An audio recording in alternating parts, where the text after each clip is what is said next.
Bentar, bentar. Sambil makan soalnya. Ya. Lagi zikir beliau. Astagfirullahaladzim, astagfirullahaladzim. Oke, lanjut. Lanjut, lanjut. Lanjut ya. Mbak Ika jangan ketawa gitu, biasa aja, Mbak. Besok ini. Oke. Eh, aku cuman Mas, itu dilap dulu, Mas. Ada yang nempel ya.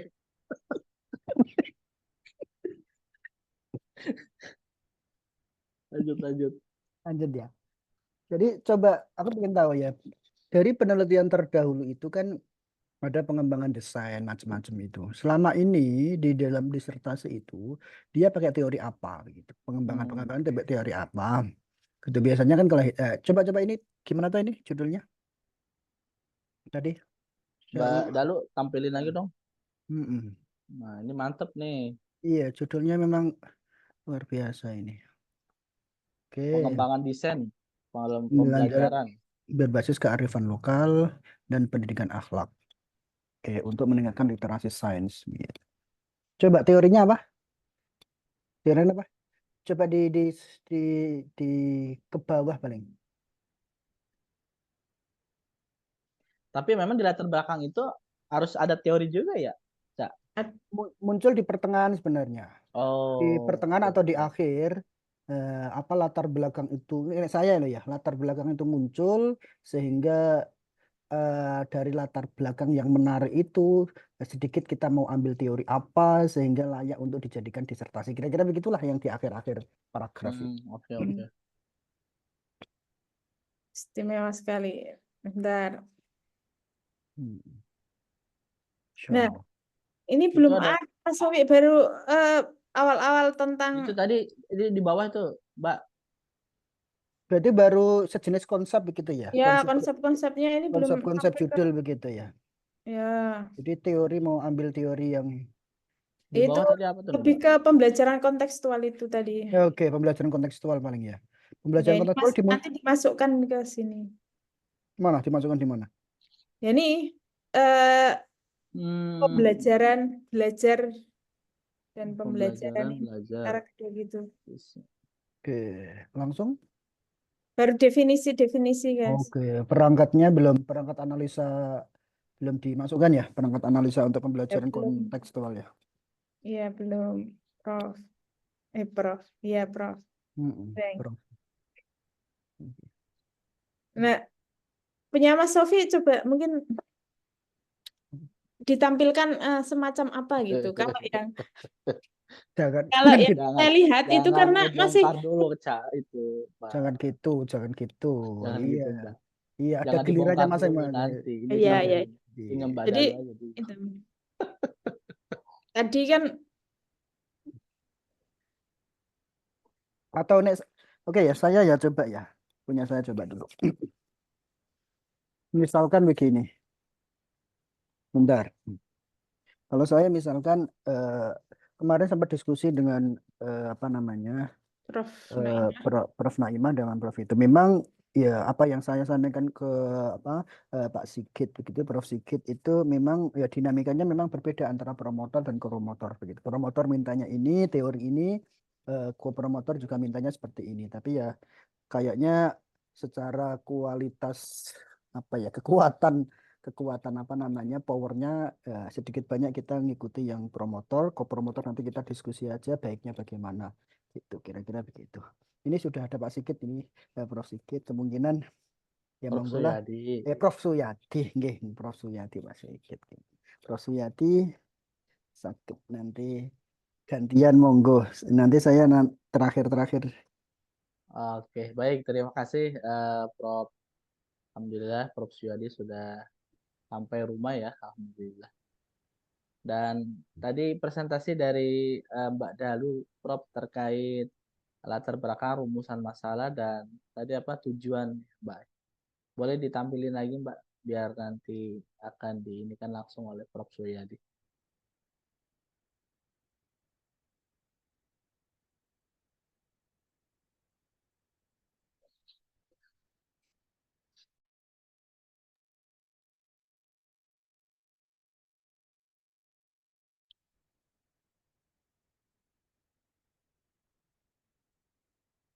Ini Pak Anggi. Udah nampak nih. Baik, alhamdulillah Mbak sudah jelas sekali ini. Baik, silakan Mbak Dalu Untuk langsung kemana nih Prof? Rumusan masalah atau Iya. langsung latar? Saya tadi udah menyimak juga. Jadi ini tentang literasi sains berbasis kearifan lokal ya. Nah, jadi desain pembelajaran berbasis kearifan lokal dan pendidikan akhlak untuk literasi sains. Nah, di Gunung Kidul itu ya tadi disebutkan banyak kekayaan alam gitu ya, ada 50 pantai lebih dan seterusnya itu. Nggih. Terus baru ditemukan gua ya yang keren itu stalagmitnya itu. Nggih. Dulu kan yang terkenal gua Pindel aja itu ya. Nah, Nggih. ini ada yang baru. Nah, selama ini masyarakat tahunya itu kan dari sisi ekonomi ya. Jadi literasinya itu lebih ke literasi finansial bahwa potensi alam itu lebih digalinya itu dari sisi Ekonomi. potensi ekonomi begitu ya, bukan sains gitu. Nah, padahal sebenarnya itu kan wisata sains juga ya. Jadi eh, nanti anak-anak gitu itu diajak ke sana itu ya lebih ke sainsnya begitu ya. Jadi misalnya terutama IPA ya. Jadi IPA stalaktit, stalagmit, kemudian pantai kayak pantai apa itu Wediombo itu kan proses apa itu Mbak dari gunung berapi ya. Jadi yang kebalik atau gimana itu ya. Langgeran juga begitu kan gunung. Nah, ini itu kan sebenarnya bagus itu ya wisatanya lebih ke sains. Ya kenapa bisa gunung yang di atas itu kok itu gunung di bawah laut ya itu kok bisa muncul di permukaan. Nah, itu kan sebenarnya penjelasan sainsnya itu kan banyak sebenarnya gitu. Ada pergerakan lempengan dan seterusnya. Nah, ini bagus begitu ya untuk meningkatkan literasi dengan memanfaatkan ini apa istilahnya potensi kearifan lokal gitu ya. Nah, tentu nanti bahwa kemudian ini menarik dari sisi ekonomi dan sebagainya itu soal lain begitu ya.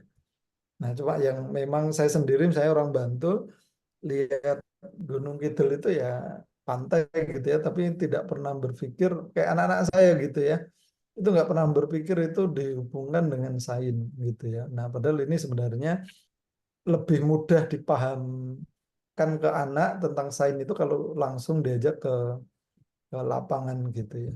Nah, ini saya kira ini potensi yang menarik. Nah, kemudian tadi ada pertanyaan kajian yang relevan. Nah, kajian yang relevan itu sebenarnya bisa dari mana saja begitu ya. Intinya adalah riset gitu. Jadi nggak harus dari disertasi gitu ya. Nah, yang justru paling bagus itu adalah malah dari jurnal.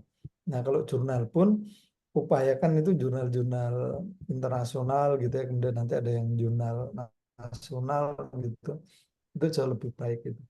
Cuman memang jangan ngambil dari skripsi, dari tesis itu jangan. Nah, kalau karya apa tugas akhir itu minimal yang setara ya. Jadi kalau disertasi ya ambil dari disertasi. Tapi berapa jumlah itu memang nggak ada patokan gitu ya.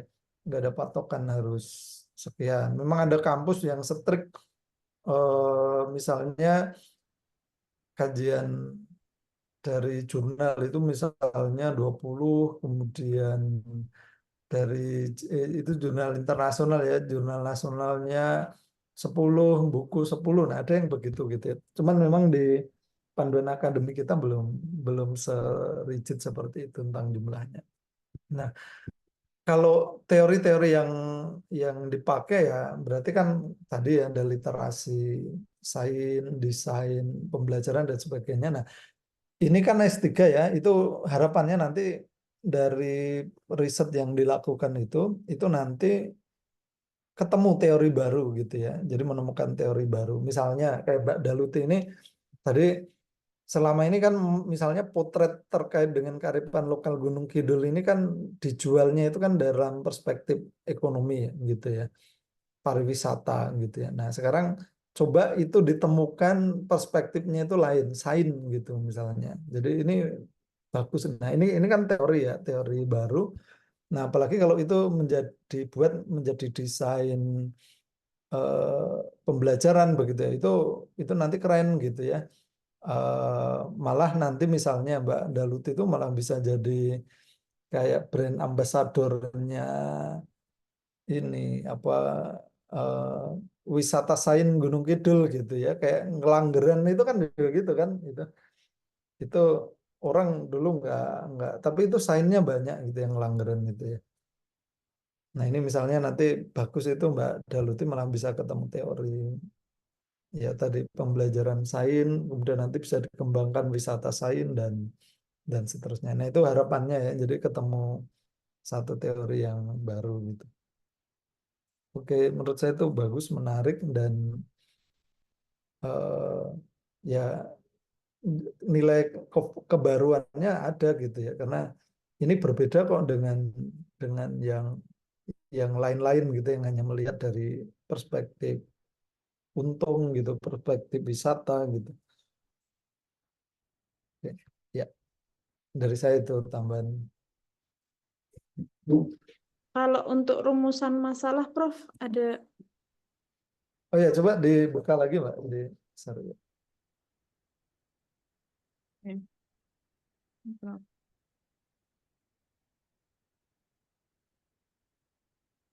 Nah, jadi prosedur itu nggak usah ditulis Mbak. Jadi langsung aja bagaimana pengembangan desain.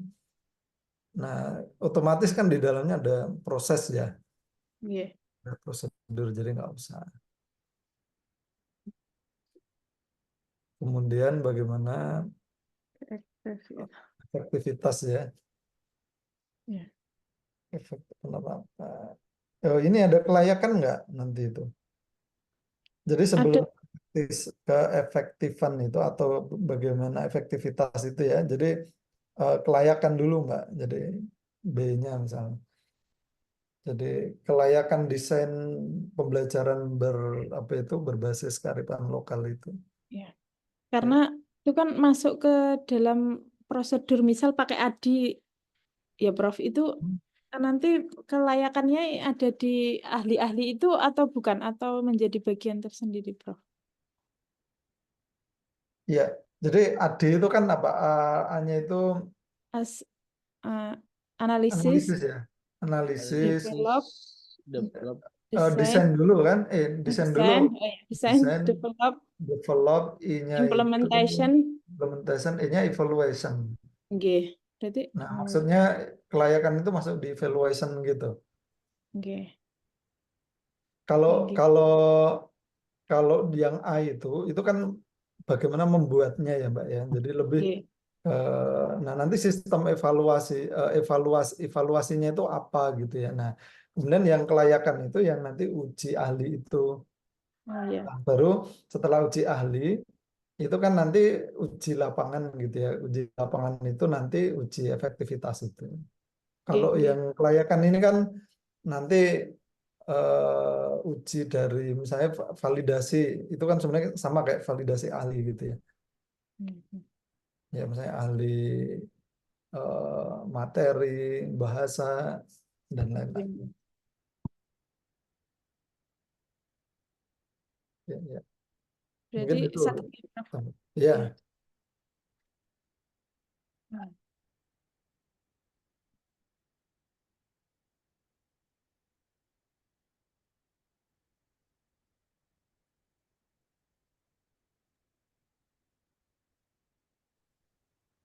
Prof, mau tanya Prof, untuk pengujian teori seperti itu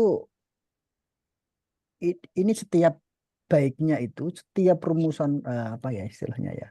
Setiap rumusan masalah ada teori besarnya atau memang di atau hanya pakai satu teori besar begitu nanti bisa dijawab di satu atau dua atau tiga rumusan masalah tuh untuk kedepannya kita begitu biar kita enak melangkahnya Oke. begitu. Iya. Nah, jadi menyusun teori itu berangkat dari judul gitu ya. Nah, jadi kalau rumusan masalah itu kan berurusan dengan problem penelitian. Nah, kalau kajian teori atau landasan teori itu berdasarkan judul. Misalnya, sorry Mbak, di-share lagi Mbak Daluti ya. judulnya.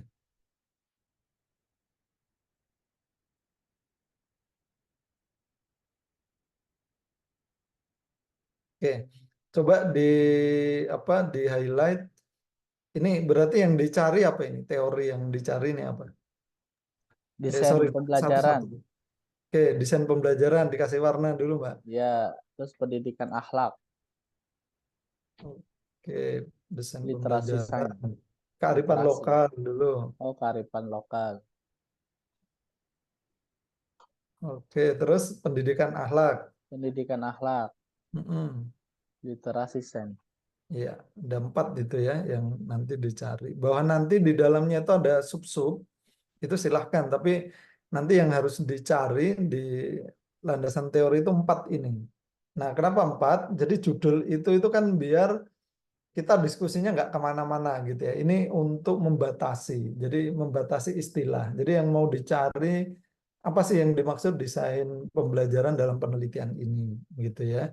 Oh, desain pembelajarannya misalnya berbasis kearifan lokal misalnya. Kearifan lokal sendiri mau jadi sendiri atau jadi subtema dari desain pembelajaran juga silakan gitu ya. Tapi intinya ada 4 ini yang harus dicari. Nah, kalau tadi bicara grand theory, ya kalau sedang dibahasnya itu adalah pengertian desain pembelajaran. Nah, apa grand theory desain pembelajaran itu gitu ya. Nanti kearifan lokal itu juga begitu. Apa grand teorinya dari kearifan lokal itu maksudnya apa? Nah, itu nanti teori-teori sosiologi gitu ya. Nah, pendidikan akhlak itu apa gitu grand teorinya? Siapa sih yang selama ini jadi master teori pendidikan akhlak, misalnya Al-Ghazali. Nah, yang dimaksud pendidikan akhlak ini boleh berangkat dari Al-Ghazali atau pendidikan akhlak ala Pancasila misalnya ya. Silakan gitu. Jadi tujuannya seperti itu. Jadi pendidikan akhlak ini yang dimaksud itu yang mana gitu. Nah, nanti literasi sains juga begitu. Jadi langsung kepada Jadi teori 4 induk itu, ya, Prof Mas. ya. Teori induk ya, Prof. Iya, jadi desain pembelajaran itu pengertiannya. Nah, makanya hindari kajian teori itu menggunakan kamus. Jadi menurut Wikipedia, menurut KBBI itu hindari. Karena kita tidak sedang apa ya? Kan kalau kita membaca misalnya kita kan ada pengertian itu yang istislahi gitu ya, yang istilah gitu ya, kemudian yang ta'rif gitu, yang secara lugawi, secara bahasa gitu ya. Jadi ta'rifnya itu ada 2 kan, secara lugawi sama istislahi. Nah, yang kita sedang cari itu bukan lugawi, tapi yang istilah.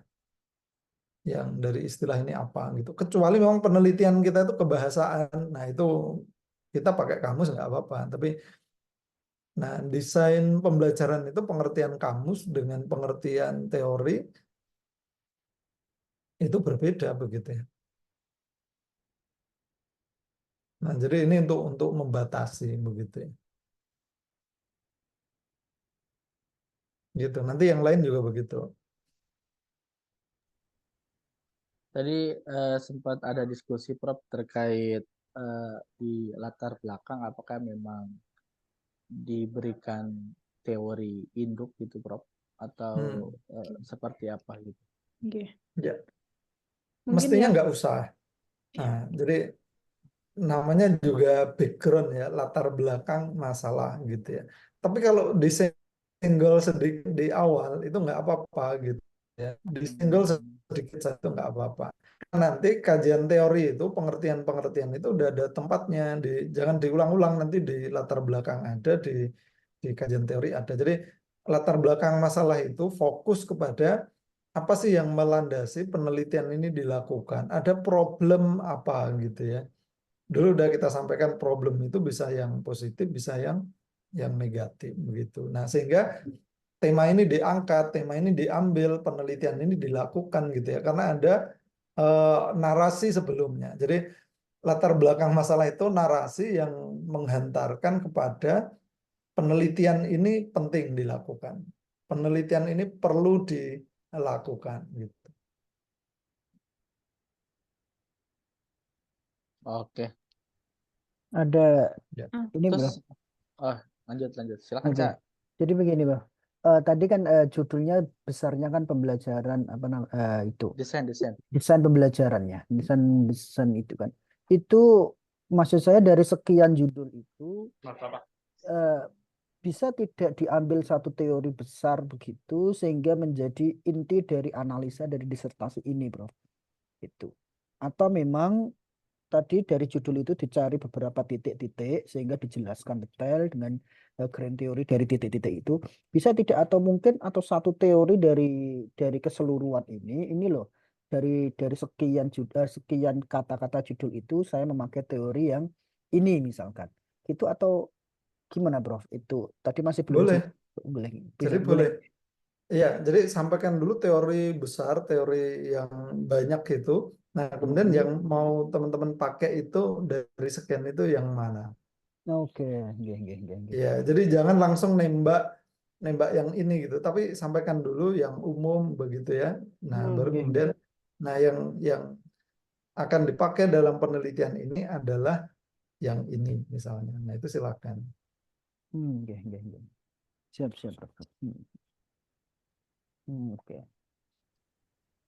Eh, izin bertanya, Prof. Kalau Iya. inti-intinya dalam latar belakang itu, selain yang kemarin yang saya ingat itu terkait dengan fakta literatur, fakta sosial, nah itu ada tambahan lagi, Prof. Masalah Ya, itu yang jadi Fenomena.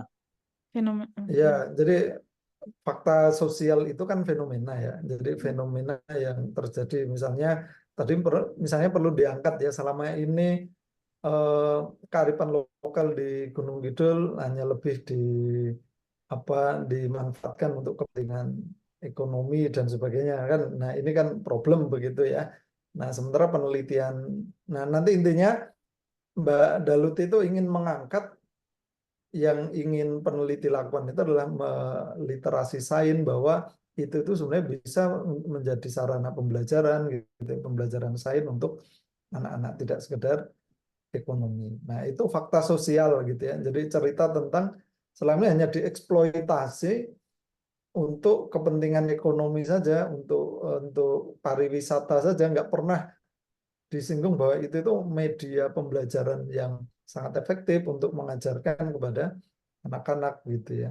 Mestinya kan anak-anak Gunung Kidul itu lebih lebih keren IPA-nya gitu ya, karena nah itu kan nanti temuan gitu ya. Nah, itu nanti temuan. Nah, mestinya lebih keren karena ya mereka itu kaya ini kan gitu ya, kaya sumber sumber daya alam gitu.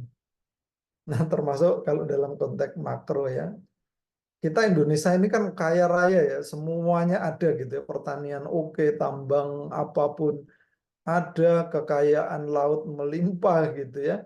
Tapi kenapa kita ini tidak menjadi negara maju, tidak menjadi negara yang kaya gitu ya. Nah, ini kalau misalnya mau meneliti aspek kebijakan ya, misalnya Kak, jangan-jangan ada yang salah, kan ada penelitian kebijakan itu. Jangan-jangan ada yang salah dalam kebijakan atau dalam tata kelola gitu. Kita itu semuanya ada gitu ya, lengkap gitu. Tapi kenapa kok nggak jadi negara kaya? Kalau mau bandingin sama Ceko misalnya, Cekoslowakia itu kan nggak punya laut gitu ya. Dia negara di Eropa, nggak ada laut di dalamnya, karena dia ada di tengah-tengah, nggak punya laut. Tapi Cekoslowakia itu adalah negara penghasil mutiara terbaik di dunia. Nah, itu pertanyaannya, mutiaranya itu ngambilnya dari mana gitu ya. Tapi dia menjadi penghasil apa itu yang istilahnya aku susah itu ya. Jadi mutiara terbaik di dunia gitu ya. Kemudian dia kan nggak punya laut ya, tapi kalau di dalam NATO itu yang selalu menjadi leader apa itu kapal-kapal perang itu adalah dari Ceko. Dan kapal terbaik di dunia itu buatan Ceko. Nah, pertanyaannya, kapan Ceko itu melakukan uji coba kapal lautnya gitu? Padahal mereka nggak punya laut gitu kan. Nah, ini kan menarik gitu ya, dia nggak punya sumber daya alam yang memadai, tetapi justru dia malah malah menghasilkan atau menjadi leader hal-hal yang berkaitan dengan maritim, dengan kelautan. Nah, sementara kita gitu ya, maritimnya oke, gunungnya oke, hutannya oke, tambangnya oke, ikannya banyak gitu ya. Tapi kenapa kita nggak bisa jadi leader di dunia dalam hal-hal yang seperti itu? Misalnya kalau saya sebagai peneliti kebijakan, nah ini saya tertarik ini yang salah itu di mana gitu ya. Nah, itu misalnya gitu ya.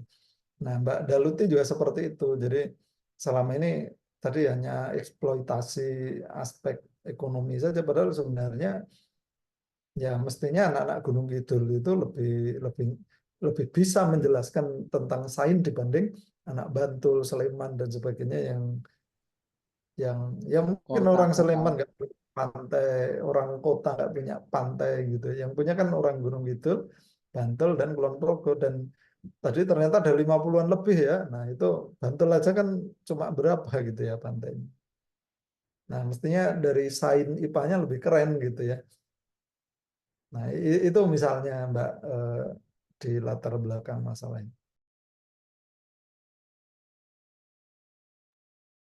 Nggih, Prof. Matur nuwun. Mungkin saya cukup, Pak Anggi.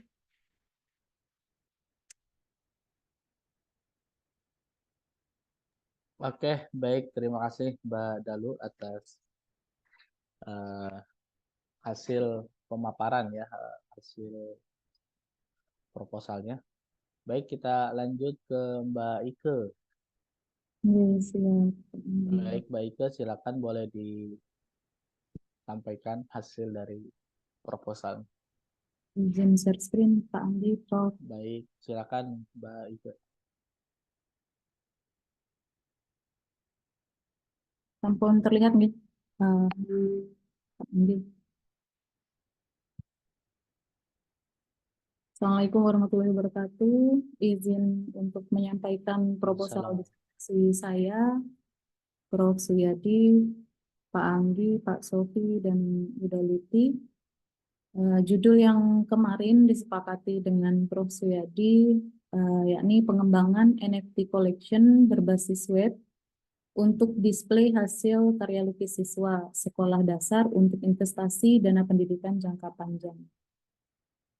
Nah, kemudian di latar belakang di sini pada awal tahun 2022 yang lalu, di mana dunia digital di sini dihebohkan dengan fenomena Ghazali Everyday, yang mana seorang pemuda dari Indonesia, kalau tidak salah kemarin dari salah satu universitas di Semarang, yang berhasil meraup keuntungan hampir setara 1 juta dolar atau sekitar 15 miliar rupiah yang berasal dari penjualan 933 lembar foto dirinya yang diambil setiap hari selama sekitar 3 tahun melalui transaksi digital berbasis teknologi yang menggunakan NFT pada aplikasi OpenSea.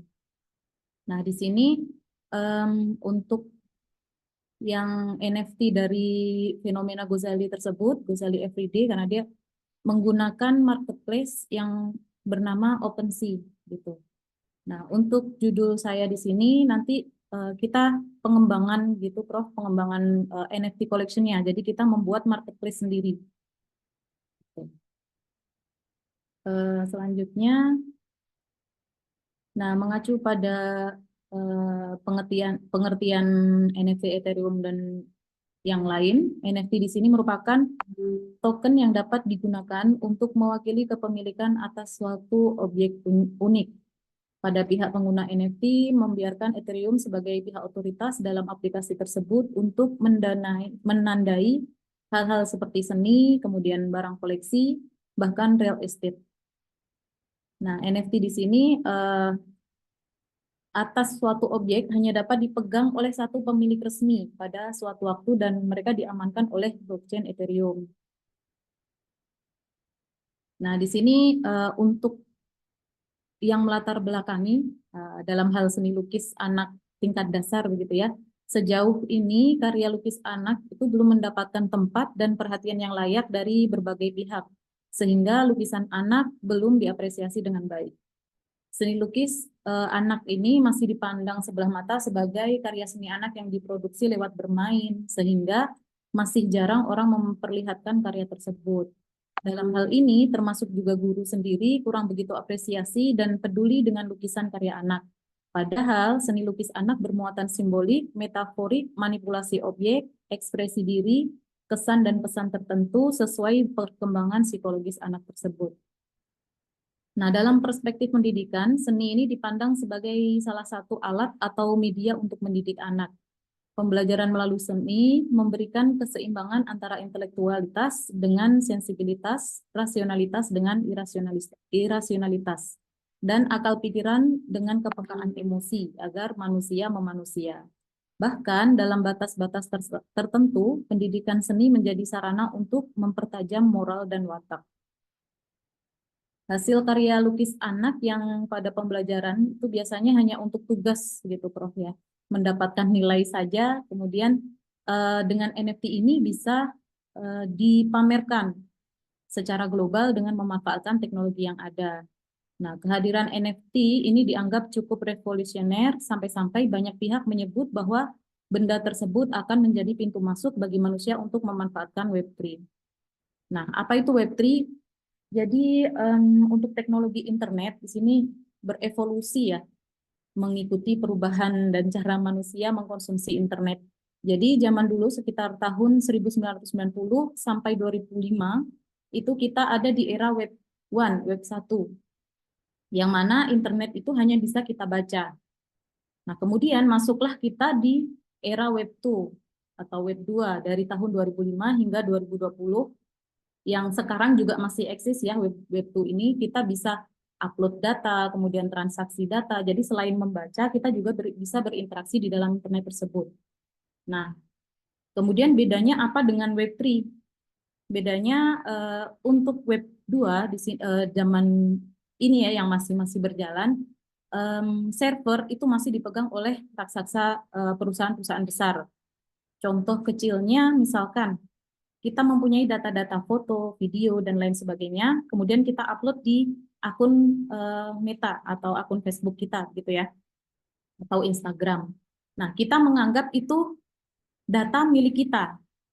Padahal data tersebut adalah sejatinya milik dari perusahaan Meta itu. Jadi kita hanya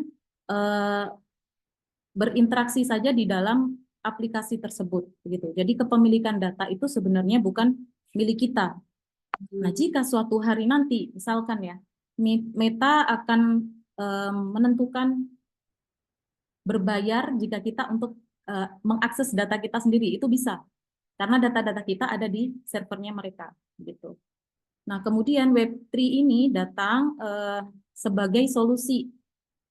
Jadi sebagai solusi dari masalah yang ada di Web2, seperti itu. Jadi Web3 di sini selama jaringan ada data kita ada di jaringan blockchain yang ada di Web3 ini, data itu adalah sifatnya terdesentralisasi. Jadi data kita milik kita. Kemudian transaksi itu akan tercatat dan terlihat secara transparan. Seperti itu. Jadi kalau misalkan perbankan atau kita transaksi melalui aplikasi-aplikasi yang ada di Web2, itu kita tidak bisa melihat uang, kita hanya melihat secara kulitnya saja, tetapi untuk yang belakangnya seperti apa alur dari uang kita berjalan itu kita tidak bisa melihat. Tetapi untuk Web3 ini nanti kita bisa lihat. Jadi misalkan anak-anak upload karya mereka di jaringan blockchain. Kemudian karya tersebut, misal karya anak A itu dibeli oleh siapa, itu akan tercatat dan token kodenya itu unik. Itu tidak bisa di copy paste, tidak bisa digantikan gitu. Jadi seperti halnya kalau sekarang itu sertifikat rumah. Jadi sertifikat itu juga cuma hanya satu saja, seperti itu. Itu cara kerja yang ada di blockchain seperti itu. Nah, kemudian di sisi lain, Indonesia juga merupakan salah satu negara dengan tingkat investasi yang rendah. Jadi terutama dalam hal literasi keuangan dan pemahaman terhadap instrumen investasi jangka panjang, ini di Indonesia tercatat masih rendah. Jadi berdasarkan data dari OJK, Indeks Literasi Keuangan Masyarakat Indonesia, pada tahun 2022 itu berada di angka 49,68%. yang menunjukkan hampir setengah dari populasi itu belum memiliki pengetahuan yang memadai untuk mengambil keputusan keuangan yang tepat.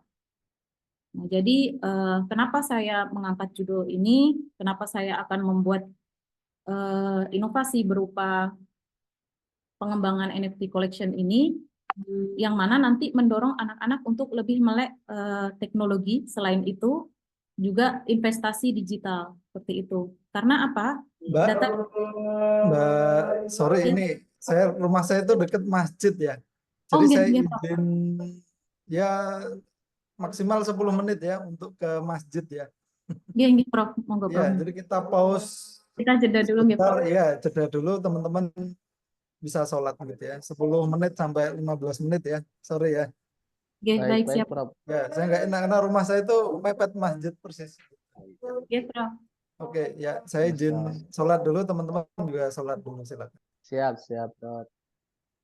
Baik, kita istirahat dulu teman-teman sampai waktu